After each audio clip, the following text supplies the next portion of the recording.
OHCHR এর এবং Dhaka office এবং গুম কমিশনের উদ্যোক্তাদের ধন্যবাদ জানাচ্ছি। সভাপতি,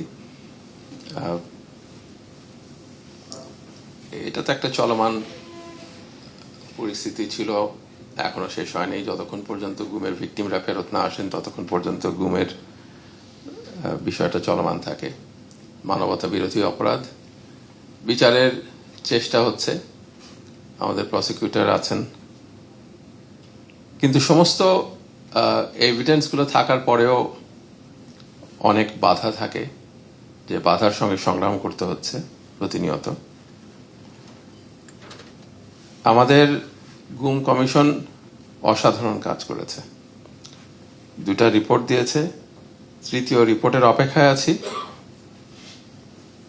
রিপোর্টই কিন্তু সব শেষ হবে না, এবং তারাও সব শেষ করতে পারবেন বলেও মনে করি না। নাগরিক সমাজের কাজ থাকবে অনেক বেশি এর পরেও। বাংলাদেশের বিচার প্রক্রিয়া ধ্বংস হয়ে গেছিল এবং আমরা অনেকেই সেটা তার অবস্থার স্বাদ গ্রহণ করেছি। বিচার প্রক্রিয়াকে আবার দাঁড় করানো, বিচারগুলো করা, এবং যেটা নাবিলা বললেন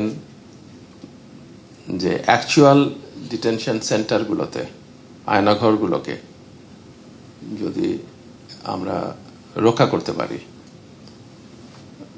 তাহলেও এটা ইতিহাসের অংশ হয়ে থাকবে।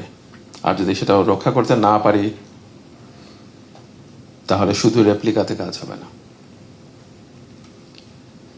বাংলাদেশের মানুষ অন্যায়ের বিরুদ্ধে লড়াই সংগ্রাম করেছে, কিন্তু এইবারের 15.5 বছরের লড়াইটা ছিল অনেক দীর্ঘ এবং অনেক ভয়াবহ। এর পরিণতি 36 দিনে আসলেও এর পিছনের ইতিহাস অনেক লম্বা। হাজার হাজার মানুষের রক্ত এবং তাদের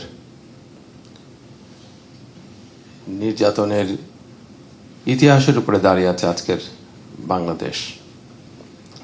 আমি বিশ্বাস করি এবং জোরালোভাবেই মনে করি যে ওএইচসিএইচআর এর ঢাকা যে মিশন এবং গুম কমিশনের যৌথ উদ্যোগে আমাদের বাংলাদেশের মানুষকে,